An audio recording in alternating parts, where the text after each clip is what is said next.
Since ancient legends first hammered bronze into shields, armor has always been more than just protection. It's the mythic skin of heroes, the steel spine of sci fi legends, and the symbol of who we become when the stakes get deadly. We're breaking down iconic armor from myth and sci fi alike, what it's made of, what it shields us from, and what it whispers about the world and the warrior within. Because in the end, armor isn't just survival gear. It's the moment you become something more.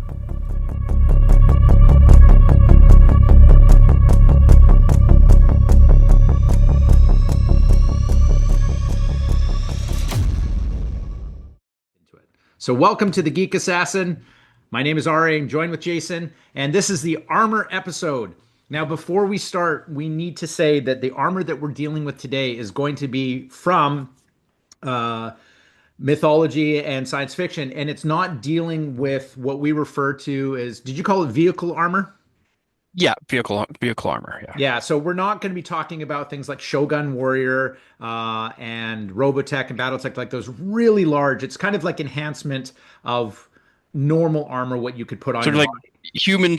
human shaped giant robots are super cool. They kind of deserve a show of their own, but this Yes, is more like armor as in you're human sized with a bunch of beefy stuff on the outside of you, not just human shaped giant robot things, which are also totally. cool.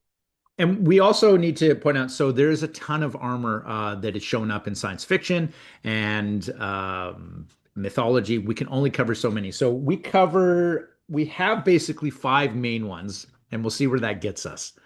So, Jason, today we're going to start with Star Wars. Very popular.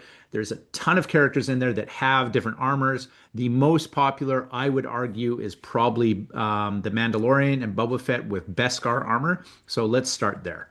Well, Star Wars is a good place to start because you have both the best and the worst of armors, and we're starting in chronological armor order here because it was a long time ago. Um, In a so that's a galaxy far good. away, yes. Yeah, well, the distance is a different thing, but yeah, chronologically Yeah. we're there. Yeah, so Beskar is probably the best of the armors, in terms of like quality of how good it is. And the worst would be the Stormtrooper armor, which is purely for aesthetic purposes to make you anonymous and evil looking, but Yeah. it's completely utterly useless. For any real purposes. And then you got the Darth Vader one, what you can argue in the middle of how useful the armor is itself. I think that the Stormtrooper armor was more of a life support system and anonymity than anything else. So when I looked up and did some research about these, obviously, like Boba Fett's my favorite character in the Star Wars genre. So let's just talk about Beskar to Hmm. begin with. So it's a mythical armor, and to be fair, some trivia tidbits about this. It is the only armor that can actually absorb lightsaber strikes. Hmm. So that's something that you didn't see, obviously, with stormtroopers or anything like that. It's made out of Beskar. It says here the Mandalorian armor was forged from a nearly indestructible Beskar steel. Obviously, it's iconic as it is practical. It's known for deflecting blaster shots and even resisting lightsaber strikes on it. So that's a big one, and it's cool because they would melt it down and reforge it. Hmm. So I always thought that that was cool, kind of the mythology, how they've expanded it in later years because it Yeah, would, it's one of the few expansions that's actually improved things in the Star Wars universe instead of debased it. yeah. So it's been getting to be purer there. It's really added to the lore. The Mandalorian, uh, Boba Fett is great from the originals, but the detail added in from the Mandalorian series with Yeah. that actually makes the Star Wars universe better through the armor. And the armor in the Mandalorian armor is culture for them, right? So it's not just a Mhm. piece of armor. It's their creed, it's their identity. So that's probably one of the most popular. So I would say Mandalorian Beskar armor definitely has to be on our list of amazing things in the armor culture and world. Now, it was made out of Beskar. Now, when you look at the stormtroopers, and we joked about this before we started recording, it's made out of something called plastoid in the Star Wars universe, which is utter shit. It doesn't do anything other than it has a life support system. If you actually watch in The Mandalorian when Boba Fett is introduced, he uses his staff and it's great visual, but it shatters like almost like glass, and pieces go everywhere. It's got a life support system, and that's pretty much it. But I would say that the Stormtrooper armor is, I've never seen it do Actually do anything. anything useful except Yeah. disguise somebody. You may as well put a fucking pantyhose over your head is about how useful the stormtrooper armor is. And it becomes, I guess it's the inside joke in Star Wars too, because there's that scene from the Mandalorian where they've kidnapped Grogu and they're trying to shoot with their pistols and they can't hit the whatever they're shooting at, like that one scene. And so I guess it just becomes a joke unto itself. It's a joke into itself, but that's fun when they make fun of themselves. But on in defensive stormtrooper armor, it does look cool, and there's lots of different kinds of stormtrooper armor. I remember as a kid collecting well, collecting. I didn't actually keep them. I actually just played with them and destroyed them and stuff. But Yeah. there was like the snowtrooper armor, the speeder armor, right? You got the guys in the desert, with the orange shoulders. So there's different types of stormtrooper armor, Yeah.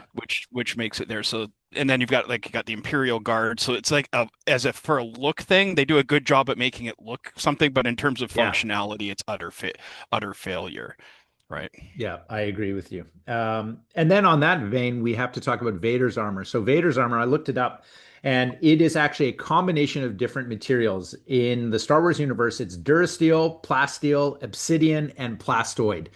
And it does more than just, it's actually a life support system, obviously, for Anakin Skywalker. Hmm. So I would say with all of those different things, it can take a stronger beating. Like you mentioned when Han Solo So shoots at him and he puts his yeah, so hand up. that would be the scene that would be debatable, right? That where he deflects the blaster with his palm. So some people may contend, oh, look at how powerful his armor is that the blasters just bounce off of it. Someone Mhm. else would say he used the force to do that. So Yeah, so we have I would say that that was the Force, but I'm not sure. Like because it's a glove, like I don't know, but yeah, that's what I'm uh saying. Someone would say this, someone would say this. It's a Balrog wing thing. We're not here to make yeah. that could be a. We're trying to keep these short so that we could go down a rabbit hole there if we wanted, but. Yeah, so the Star Wars, I guess the main ones we're talking about Mandalorian, Beskar, Stormtrooper Plastoid, and Vader's composite material. There's other obviously armors in the Star Wars universe. You can go into the novels as well. We're just picking up on the movies, Mhm. which I understand. Yeah. Um, but yeah, those two And for if sure. Alex was here, he'd be like, "What? How could you forget the thing?" And Totally. yeah, he's got deeper knowledge on those things there. So So yeah, that's our kind of our Star Wars talking about the first important insert into the armor category. And I would then move on to John Steakley's Armor. So the book by John Steakley, my favorite novel, sci-fi movie book that's been made. There's second cover or later cover, you've got the earlier cover. yeah, I don't have it on me, but it's around the corner. So I just couldn't find the earlier cover again. So sorry. yeah, I'll put up a picture. It's awesome. So John Steakley's Armor. So the book was made in the 80s. It's 84, I it's believe. essentially, yes, it's essentially about a reluctant military warrior who goes to war. It's actually got two stories in it. It's really well done. Hmm. And so the main character in it is a gentleman by the name of Felix. And Felix is outfitted in something called the scout armor. Now, within armor, the book, different styles of armor. There's warrior armor. There's the Maseo, who has his own. Maseo is basically like this imperial leader of a planet called Golden. It's like a daimyo, Yeah. high tech shogun dude. Yeah, Yeah. so he has his own armor. So the great thing about John Steakley's armor, if you've never read it, I highly suggest you find a copy. So it's very So cool because it goes into kind of the psychology of what it's like for a person to be trapped inside armor. What were you gonna say, Jay? yeah, so like it's not maybe not as popular as it should be. So if you like things like Star Trek or Starship Troopers, stuff like that, this armor is that kind of thing. If you like Warhammer 40K Space Marines thing, Mhm. that kind of thing. So yeah, it's got great stuff in it. But yeah, the internal thing I did want to say some stuff about that afterwards. But yeah, go ahead. Yeah, so when you look at so Felix is trapped inside this armor, and basically he ends up doing all these drops on this planet with against these aliens that he's fighting. He calls them ants, and he typically becomes a survivor. Every time they're dropped, everyone dies, but he for somehow he refers to it as the machine takes over, The and there's this engine, the engine, sorry, the engine, and he is the machine's that Russian joke thing. yeah, right. So the engine, and he basically just keeps going and going, and he becomes like this killing machine. And it talks about the horror and the psychology of what it's like to be trapped in this claustrophobic, nuclear-powered suit. And what it says here is it's brutal, sealed exoskeleton built for endless war, as much as a psychological prison as is a physical one. So it can do a lot of incredible things. It basically enhances the person inside of it. So if you're an extraordinary individual, the armor can do more for you. If you aren't, it does less, which I think is a really cool way of having it kind of a psychological, which I've said, like it jumps into who you are as a person and it enhances that. Inside, which connects up with something we've talked about on earlier episodes. This is the riddle of steel. Yes. Yeah, The totally. armor is the steel. So if you take Yeah. someone like Felix, the main character slash half of the main character, depending how you look at it, there him being in he's got this scout armor that he's in. There's another character, Nathan Kent, who's in this super duper blue armor that's like top of the line, show off what the entire universe can do. So Nathan Kent has better armor, but Felix is a better warrior inside, even though Nathan Kent is more athletic and Yeah. stuff like that. There's the armor layer, there's your physical body layer, and then there's what's inside you, your spirit and stuff. And it's the engine inside of Felix that is the real power because there's other people with scout armor, but Yeah. he gets dropped in and thousands of other guys die and he doesn't, even though they're wearing the same armor or some people with better armor. So it's not just the armor, it's the person inside. So that ties in with the Riddle of Steel and Thulsa's Doom thing. So I can't say enough about John Steakley's book Armor and Felix and that whole mythology around it. It's unfortunate because he was going to write a second book about it, but he ended up dying. So there's Apparently, only there's part of it available. I there haven't read is. that, but Yeah, it's online. You can find it.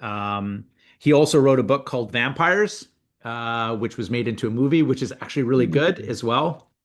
And he has a crossover because in the Armor book, there's a guy by the name of Jack Crow that's in there. And they also use the character Jack Crow in Vampires as well. Although it's not based in science fiction, it's based in modern day for vampire stuff. But anyway, those are two books which I suggest you read. But the Armor one, really, really good. There's a big debate, obviously, with Starship Troopers and Armor because they have some similarities. But I would say personally, Armor is a better read than Starship Troopers. So there you go. So that's the second one in our series, the Armor series. Now we're going to get into kind of some fantasy. We're moving away from science fiction and we're going to talk about different types of fantasy armor. And I'm going to hand this over to Jason. So Jason has some, I would say, more knowledge in this than I do. So when you think of fantasy armor, what comes to mind, Jay?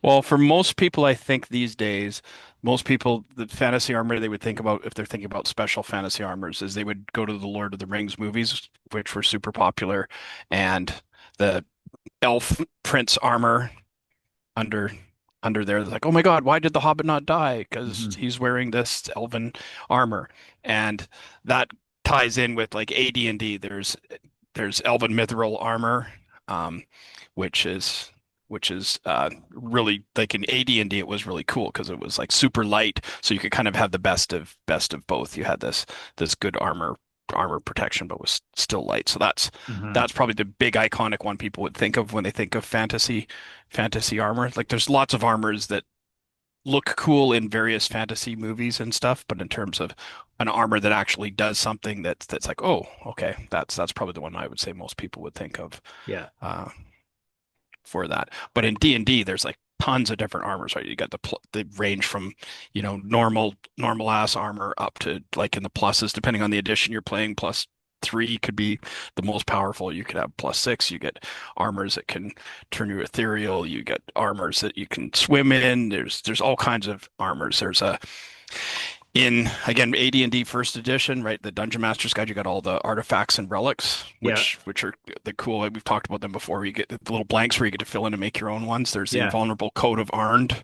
Um, that that's probably the big armor there. But there's no definitive this is the version because you fill in your own powers and stuff. I made a whole right. module around the quest for that. Of course, it's Yeah, as a teenager in one of those. It's around here somewhere when the it's in a yellow coil book. Anyway, but yeah, it's a super powerful armors through there. There's other fantasy games based on fiction and stuff. So Elric from the Stormbringer fame.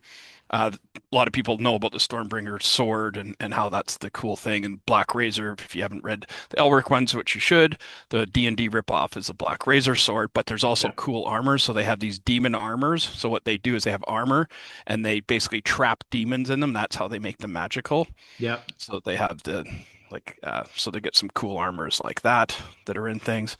Just so many like fantasy armors. There's just so much stuff.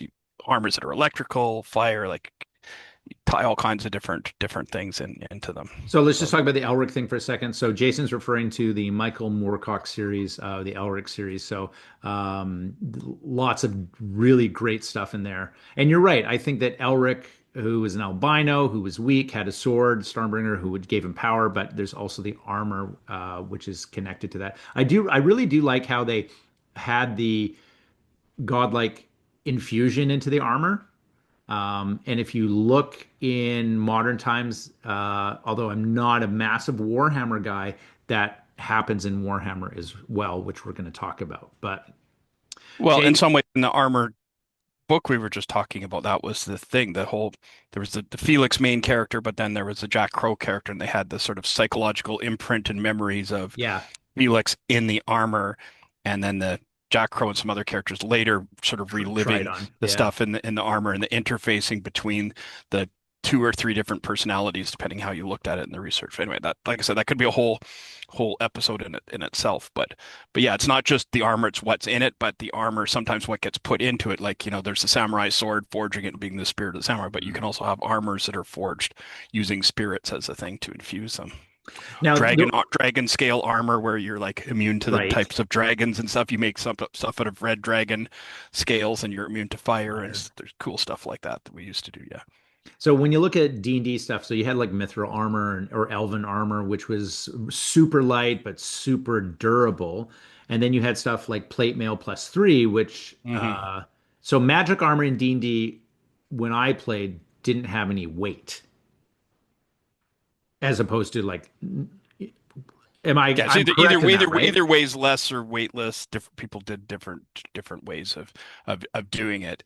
And yeah, there's different metals too, like Mithril's a thing, but there was Right. so like from well, we'll get into Marvel later with Yeah. Wolverine and adamant, but there's adamantine type of armor in D&D, and you have like the famous Drow, if you will, Yeah. kinds of things, the dark elves from underground, and they had magic weapons and armor and stuff that were super much higher pluses than you'd see for other things.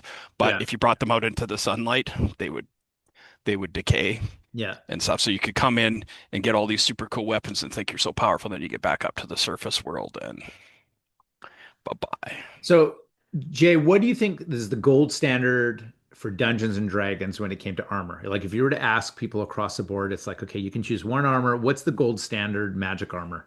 The standard one I say people would be like, like doing the +3 plate, +3 shield, Yeah, sword. I mean, later there was like field plate and full plate and yeah, stuff like that. And then there's the ones that had to do the cool other things and stuff. But just if you want a bog standard, kind of if you were getting this stereotypical one, +3 plate would be the the peak for most people to get. Did you ever have a character that wore plate, or did you Oh always? yeah, Did you? Okay. yeah. For me, I never had plate. Like, I liked the idea, but it was always tried to be like chainmail or elven mail, or like I liked lighter stuff. Hmm. Because plate mail looks cool, but I always like it's too bulky, and so Yeah, well, different characters. That's a good thing. And in the later games, where you get more choices, then yeah, you yeah, can have the light warriors and the heavy guys and stuff like that. Um, and yeah, same thing historically, right? Like you've got the yeah. light infantry, heavy infantry, light cavalry, heavy cavalry, like different types of armor for that. But that's again a whole other area to delve down into. But yeah, fantasy thing, tons and tons of different types of armor.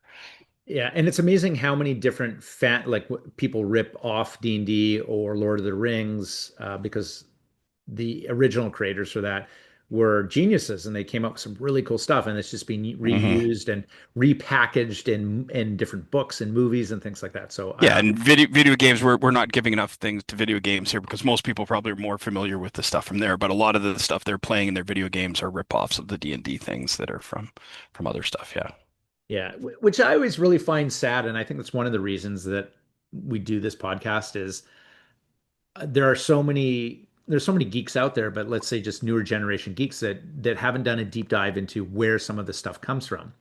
Hmm. Or what they do, and I think everyone's guilty of this, but they go, hey, I play this game and I know it's from this, and they haven't actually done a deep dive. You go, actually, it's not from that. If you go back two more generations to the 1930s, that's where you're actually getting it from, right? So, as Hmm. Jason, as you always say, there are levels to this, right? There's levels. Yeah. Yeah. Yeah.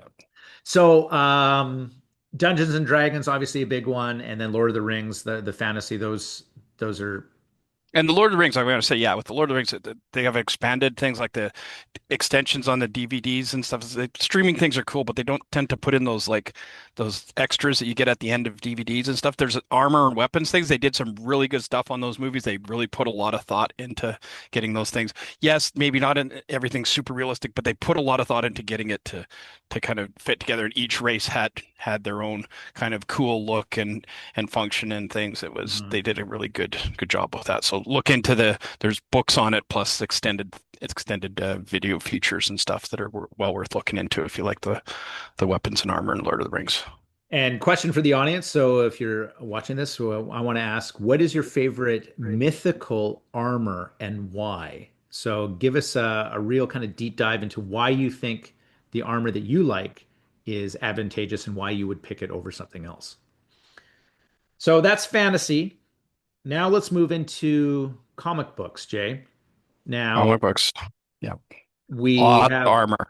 a lot to pick from. Jason and I are going to primarily look at, I would say, four different characters. There's obviously the big two players. You have Marvel and DC in there. But the ones that we want to talk about are we have to start with Iron Man. Uh, That's probably the one that most people would think of when they think of armor. Yeah. because of MCU, because of the movies, but also it was one of the, originals. And But it's he, like in the 60s, like I can remember 1960, whatever, with the yeah. original gray Vietnam heart armor thing. Yeah. So Iron Man started with his when he pieced together, in the cave, whatever, literally iron pieces to make his first Mark One. It's that if you look at the first Avengers, it's just that gray like battle suit thing, which is awesome. Hmm. And then as the years went by, it changed. It gave a new color. He went to kind of that orange and red look. Then he had like an orange and silver look. The Golden Avenger one was a main one from the 80s. Yeah. Yeah, and obviously did different things. So that was very cool. And obviously, as time went on, he started adding more technology to it. As we advanced in the real world, they started having AI. If you look at the movies, obviously in Jarvis, which was connected to his armor, it did a lot of things. Now, remember the Marvel game? The Marvel game. Oh, the Marvel superheroes Yeah. role-playing game. Yes. There's a very good book um, Push it on forward. There it is. the weapons locker. Yeah. This is from the Phase Rip system. So um, there's tons of different supervillains and different. I don't know. There's got to be a dozen different types of Iron Man armor just for himself, and Yeah. then the people that ripped off his armor and took over his things Jay, and can all the you actually villains open he that book fought. and can you open up a page does it have his Mark One armor, the very first one in it, or no? It does, yes. Iron Man original gray armor. What does it say? Can you maybe read a paragraph on that? Yeah. It says design notes. Iron Man was born in Southeast Asia, where the industrialist Tony Stark was wounded by a piece of shrapnel and taken prisoner by communist insurgents. The leader of these communists, Wong Chu, permitted Tony Stark to build his insurgents a weapon in return for removing the shrapnel and saving Stark's life. Stark and a captive physicist, Yo Yin Sen, worked on the armor in a small laboratory, intent on producing a weapon that would free them both and save Stark's life. Yin Sen died, delaying Wong Chu while Tony powered the armor, but as Iron Man, Stark avenged his fellow prisoner's death. Scattering the guerrillas, Stark walked back to a friendly territory, encountering the downed chopper pilot Jim Rhodes in the process. Stark kept the armor after his escape, um, trimming it up to allow the life maintaining pace setter to keep his heart beating. Stark would have to wear the armor chest plate until he was implanted with an artificial heart years later. The original suit of Iron Man armor is believed destroyed by Jim Rhodes following the takeover of Stark International by Stane, Obadiah Stane. That would be That's the Ironmonger. He made that version. So there you go. the So Ironmonger on the cover. The Ironmonger would be that yeah, blue thing there. yeah. So Anyway, Iron Man, obviously one of the best armors out there. His blast, like it did so many very cool things, and they just kept adding to it, obviously, which was neat too. So but it's Iron like Man, it's a cool evolution because it goes from like that just like gray armor. It's basically like, okay, you've got a pacemaker that keeps your heart going, yeah. and it's pretty much like a 1950s chunky robot thing, but with a human inside it combined, and it just goes from that up to this total space age, do everything. They got the space armor, the stealth armor, the movie armor with all the Mhm. cool stuff there. So it's quite an evolution of things that they put into it. So yeah, a lot there with Iron Man. I like also over the years how he would change like strength. He'd go up in different classes. So I don't know if he got to class 100 eventually, but usually he was around 50 tons, right? I Well, think. we could look it up right Let's here. look We it could up. say we could look it up right here. If only we had this thing here. Okay. Strength raises strength by 3 ranks, maximum of remarkable. So that's the original one, and then you get into the Golden Avenger one, Yeah. and it could raise the strength up to incredible. So where's And the then go to the list of it should be on the front or the back there of the different strengths. Incredible, remarkable, oh yeah, mythical. it's okay. I don't have to look at the list. Yeah. Okay. So you've got feeble, normal, yeah, good is 10, excellence 20, remarkables 30, incredibles 40, amazing's 50, monstrous is 75, unearthly is 100, shift X is 150, and it goes Yeah. up there. Yeah. That's what Yeah. you're talking about. And That's the what it good was. old phase rip sift system. I love that. It's such a cool Yeah. system. Yeah. So yeah, you've got Tony Stark and Iron Man as a pretty cool armor system. And then the next one we're going to move to is one of Jason and I's favorite from a particular era of Thor, when Hmm. Thor needed armor, and it Yes. boosted. Uh, it did a lot of things, but it was so cool looking. So Jay, you But remember again, that again, series? armor, yeah. So armor, again, just like Tony Stark, your heart's failing, you need the armor to help him live. So armor helping making up for your own failings too. It's not Yeah. just protecting you like from attacks and stuff, but it's protecting you against something that you have like as your weakness, kind of like we're saying with Elric with his sword and potions and stuff to give him the strength.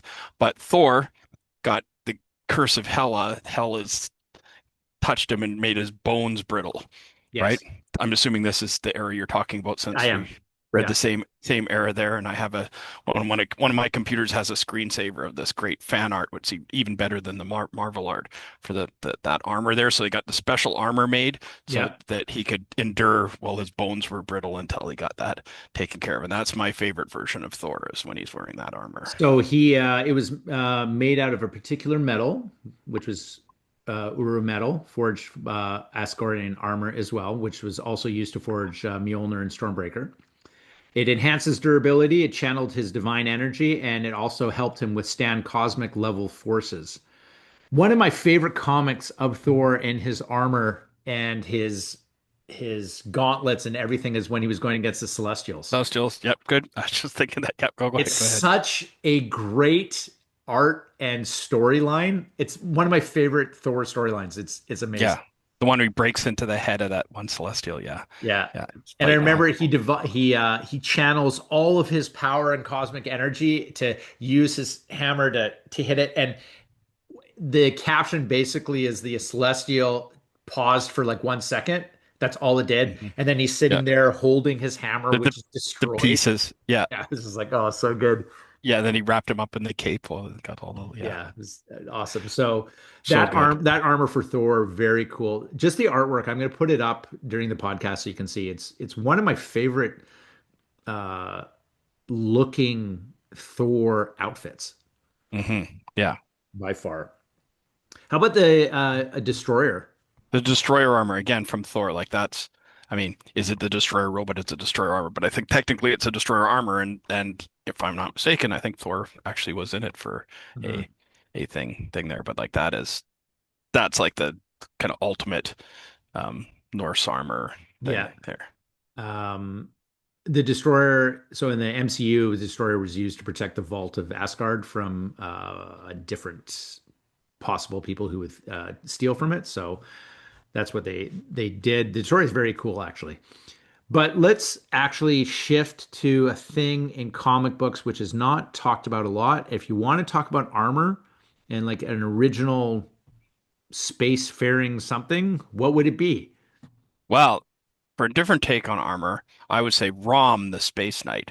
That was one of the biggest arm. Now, okay, it started out with being based on this cheesy toy promotion thing for the comic, but they actually did a really good job with the comics, Mhm. and you can even get the collected versions now. So it's super good. I'm not going to spoil all the stuff there, but Rom the Space Knight was super cool because he was basically a human from another planet. You know, it's one of those they're human-like, but they're somewhere else. It's not Earth. Yeah. But in order to protect themselves from this evil alien race, they had these space knights. They got their human self melded with the armor, so it wasn't just a guy wearing a suit, but they got bonded at a molecular cellular level. Tom, you can chime in with a more scientific part of what's happened here with that. But basically, they became the armor. That was a sacrifice. They gave up their humanity to become one with the armor to save their people in Mhm. fighting the dire race. And it was like big series with stuff. So that was a cool other take on armor about you're saying about how in the armor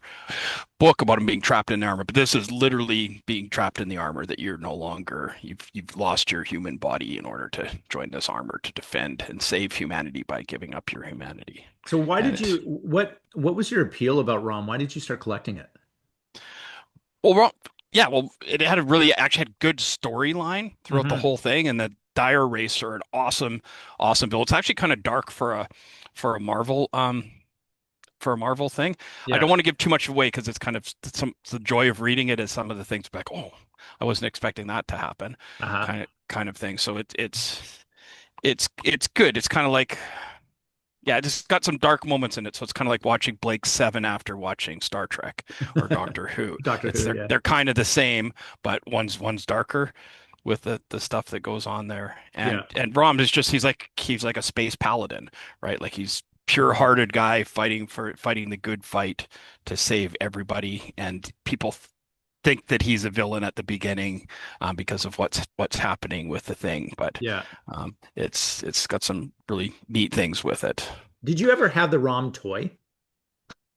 I don't think I had the ROM toy. I remember I had a Shogun Warrior. We were talking about the giant Yeah. robot We're things, going to but I talk about it in a don't think I second. had that. Yeah. But yeah, the toy looked kind of cool. I've seen things on the toy, but it wasn't one of the things that I have. But the comic did better than it had any right to be because it just started out as a stupid promotion for a dumb toy, which wasn't a bad toy for the 70s, right? But it did better than it had any right to, and had a really good run of it with the comic things. There's very few bad episodes with that. It really did a thing, and it told a story throughout the thing there. It Mhm. which it what and it wasn't the kind of thing that just keeps resetting and resetting and you're redoing it over again.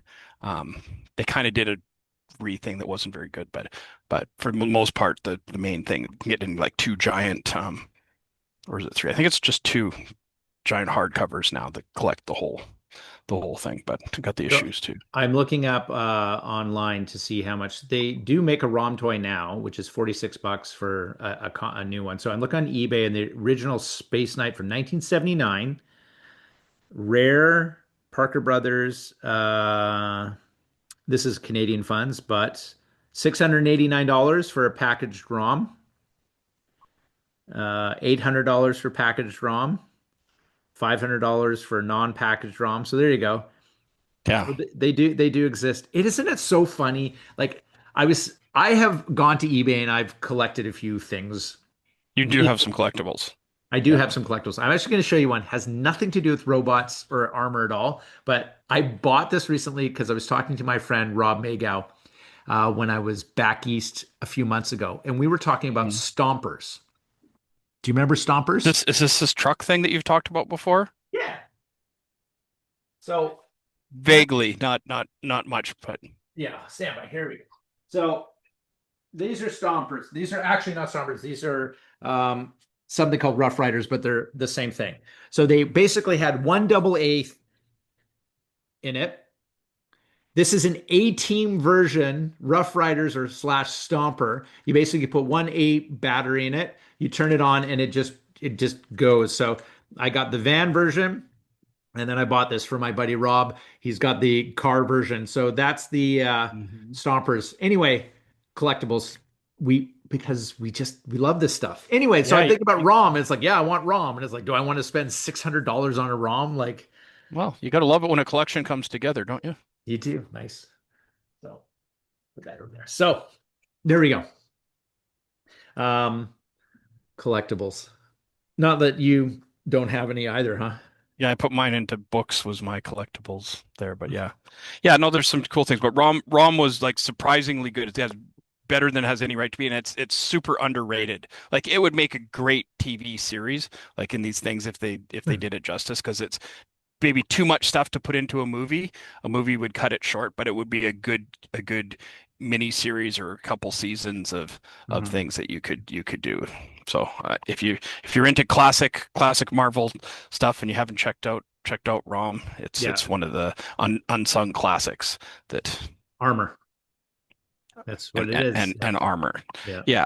And then of course there's other tons of other Marvel people that have armor Mhm. as well too. Even if it's not always their main thing, right? Like one of the coolest Marvel guys that Doctor Doom is one of the best villains. Uh-huh. He's always got his armor, so we're still waiting for the movies to do a good version of Doctor Doom. We'll see if that ever happens.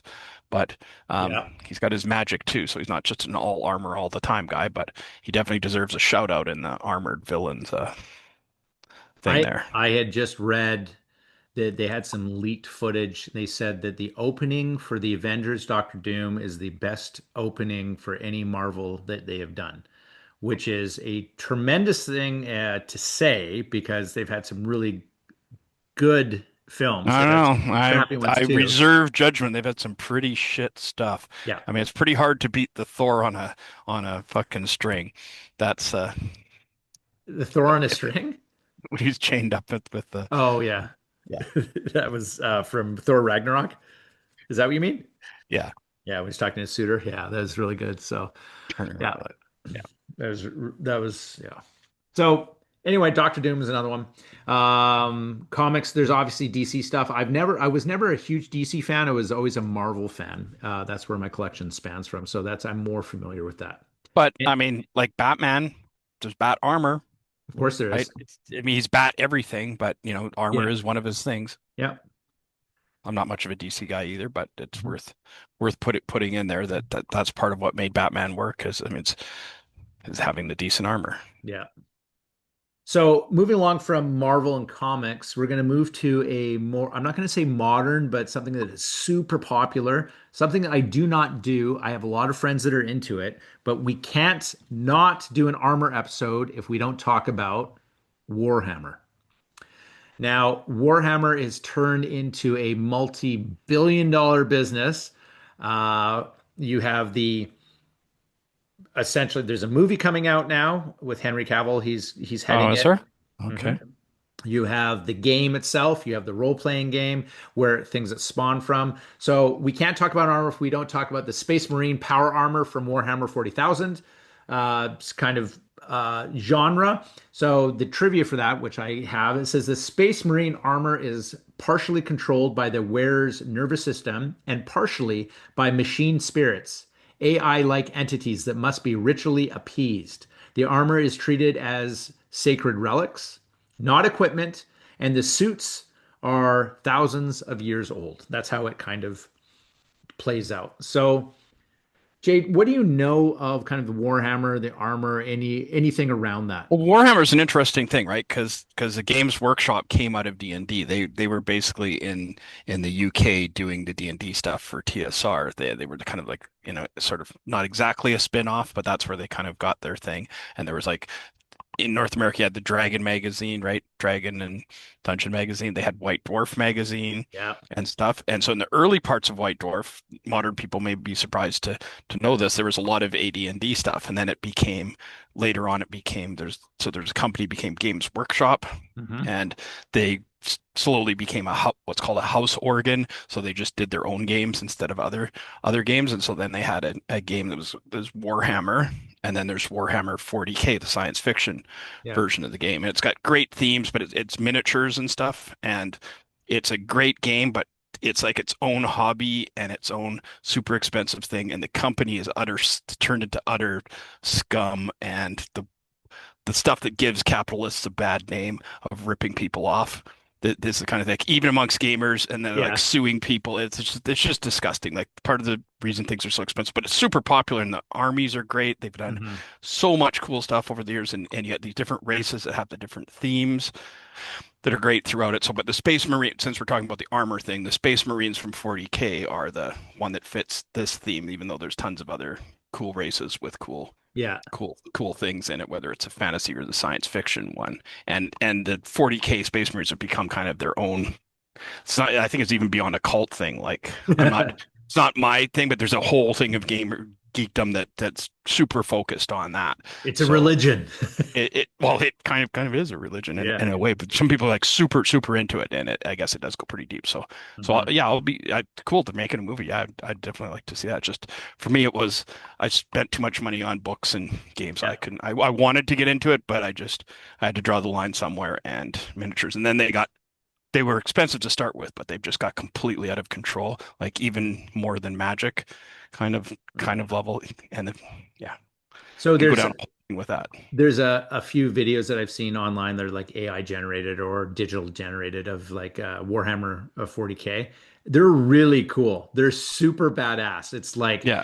they'll be on a battlefield and then like fire, and then it's crazy how cool they are. I always get sucked into them, and I've never played the game, Yeah, but I just and like this is they've badass. got their own thing. You know, my old my 19 early 90s Blazer with the shoulder pads, right? Yes. Yeah. But Space Marine armor takes the shoulder pads to the next level, Totally. right? The Yeah. giant shoulder armor thing. So Yeah. they really do not, but it's just amazing how much stuff they do, and it's so deep and so good. It's just if they treated the fans better, it would be so much better. It's like they're suing fans that are making things and stuff. It's just that stuff just rubs me the wrong way Oh, because you you mean got like some, on 3D printers and stuff like that? yeah, it's stuff Yeah. like that, and Yeah. it's like not even people that are just like there's people that legitimately rip you off and are stealing from you, but there's people that are just fans trying to do a thing that love the thing, and that's what made you all the millions. Was that it's that kind of thing that companies really, when they turn against their fans, it's just disgusting because these fans really pour their heart and soul in it, and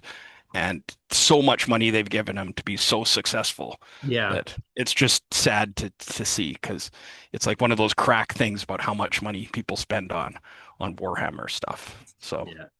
I my friend Jeffro, who's is a jiu-jitsu guy, ex-cop, and I made a logo for him, and I'm like, "What do you want it to have on it?" He's like, "I really want to have like a Space Marine armor somehow." So I made a logo, and I kind of put in a Space Marine thing, and he uses it for mhm. his one of his businesses. So it's pretty cool. So, and maybe in a different life, I would have jumped into Warhammer. Oh yeah, totally. Yeah. Like it's like for me, it's like one of those lotto games, you know, build Yeah, a new wing onto the non-existent house and let's get some, yeah. let's get some fucking Space Marine action going there. Very cool. So yeah, you like a Warhammer. That's a massive one in today's. Although it's been around for years, I understand that, but one that's Hmm. really big. So as we close this off, we're going to talk about a couple honorable mentions. We're just scratching the surface. We're just As chatting always. about it. But the honorable mentions we're going to talk about is Shogun Warrior, Robotech, BattleTech, and Gamma World. Hmm. And this is kind of the more vehicle type thing that you were talking about, right, Jay? Well, except for the Gamma World stuff was actually the power armors and stuff, right? Okay. So I don't even know, like again with the armor book, it's 1984, I think. And Yeah. Gamma World's from the early 80s, and they've got powered scout armor in there. They've got different kinds of armor. They do have giant robot things too, but they do have actual powered suit things. There's lots of it, and there's like the Gamma Knights thing and stuff. So because they Yeah. had the pure strain humans using the technology from before the apocalypse, kind of kind of thing. And yeah, powered suits was a big thing for that, and that was like early 80s. It was a big deal. Gamma World. I don't know if anyone knows about it anymore. I guess everyone's all Fallout now, but Yeah. I remember Gamma World. I didn't play it, but I remember it was side by side with D&D. It was TSR, right? yeah, Initially? Yeah. yeah. Yeah. But we also have, if you're going to talk about the vehicle stuff, Robotech and Shogun Warrior stuff. hmm So I remember in the late 70s, I had a Shogun Warrior. Again, I looked those up on eBay recently. They still do sell them. And they were probably, I don't know, over a foot tall. hmm Um, and they were cool. I think there was four of them, if I remember. They They, seemed like a couple feet, but I was a lot smaller back then. yeah, but they were So based maybe it was only a foot. they were based out of Japan, and it was Hmm. basically like these just giant robots that could fight Godzilla type of thing. Yeah, That's really what they were. yeah, Yeah. So I mean, you had the Shogun Warriors. So that's armor, and then you had the Robotech BattleTech stuff. yeah. And So BattleTech did a bunch of that. BattleTech was super cool, right? Like yeah, because you had tons of different mechs. yeah. And that started out like as basically like a board game slash role playing game, and Mhm. then it became big. I think it's kind of contracted in upon itself now. I haven't kept up with what's going on, but for a while there was some kind of people were at conventions where there was some sort of video game you could put yourself into a mech and play things. I never got to do that, but I was more at the level when we were doing it with the tabletop stuff. There were some cool computer games even in the early 90s Mhm. and stuff like Crescent Yeah. Hawk's Revenge and So I stuff. was Yeah. I was into the Mech Warrior series, which I guess would be armor as well. I've always loved where you basically sit in a mech and you design, and I had it for the PC. It was is super fun. But going to the BattleTech, so which came first, Robotech or BattleTech? Do you know? I don't know exactly, but the Robotech came from like the Japanese anime stuff, and then Macros. and yeah, and then the Yeah. macro stuff, and the Robotech, the company that did Teenage Mutant Ninja Turtles and Rift, so the Palladium games, they had the Yeah. Robotech stuff um, there. I didn't really play that. I mean, I've looked at some of that stuff, but it was BattleTech was the one that I played. I mean, I've seen the Robotech stuff, but I haven't played it. And then there were some other things some other later games that were Mhm. supposedly better, like Mechton and stuff like that, but that I avoided getting into just to not do too many things. But I super wanted to do them, and in another timeline, I'm totally into that. Yeah. Yeah, So yeah, those vehicles are pretty cool, but they're too large. That's why we're not counting them as armor more than they are like they're battle human-shaped vehicles. giant vehicles. Yeah. Rather than just a guy in armor. There's a certain point where like the Space Marines are extra puffy, but they're still sort of human-ish sized, right? So Okay, so Jay, here's a question for you.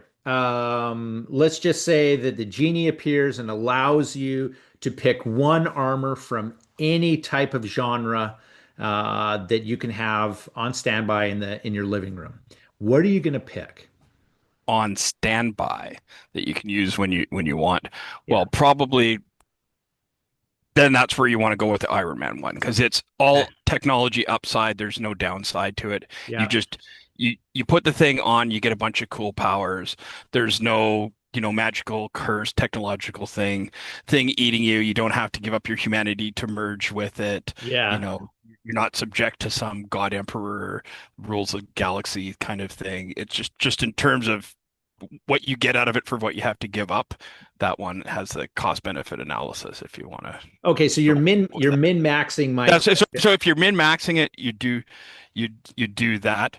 Um, but if you were actually faced with some danger and stuff, then you would sacrifice your humanity and give it up and become Rom to save Earth. Okay. But but depends the situation you're in. You're just like, hey, okay, I could have a thing and use it and need it. But if it came down to it, where it's like, humanity's fate is on the line, then I go full on ROM.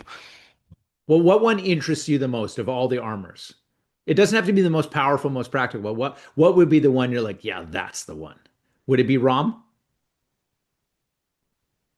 Always thinking. Yeah, it would be ROM because not only do you get to save humanity, but you kind of get to live forever and explore the galaxy too. Okay, So, very cool. because you're not just saving humanity, you can go out there and save other planets because there's other space knights and other dangers out there that Yeah. need to be stopped. Yeah, I think mine would probably have to be armor. It would have to be armor, the scout armor from Armor, John Steakley's armor, just because I have such an affinity and I'm just bound to it. And Hmm. I really like I like broken I like broken characters. Hmm. And I like the fact that when you're in the armor, your psychology and your imprint is in the armor. It's it enhances who you are. So it's like a mirror being trapped in this mirror. I don't know. There's a darkness Hmm. about it that I absolutely think is very cool. So I think the scout armor for me for sure. Hmm. Yeah. Cool. Yeah. Tons of good Well, armors out there, guys. there You know? is. So tell us what your favorite armor is. What armors we missed, what we should have talked about. If we're going to do another series on it, what should we really go into? Like Jason and I always point out, we just kind of brush the surface on the Geek Assassin just to dig up some memories that you may have. If we do go deep dive and stuff, we're going to go a deep dive probably on one specific thing that we could talk for an hour strictly on. We do Yeah, like, we could have spent 3 hours just talking about the armor book, right? But of um, course. not as many people are as familiar with it. So yeah, I can see having a broader appeal to doing armor and in general here. But if you like Yeah. one armor, you might not have heard of some of these others, and you're like, oh, cool, I like that, so I could Mhm. check out this other thing. Yeah. Yeah. Well, appreciate you joining us for the Armor podcast here. And remember, the best armor isn't forged to stop the blow, it is forged to let you step forward anyway. So thanks for joining us on the Geek Assassin podcast. My name is Ari. Thank you, Jason, very much for joining once again. And until next time, keep on geeking on. Geeking on. The name of a samurai is engraved in his behavior, not in his blade.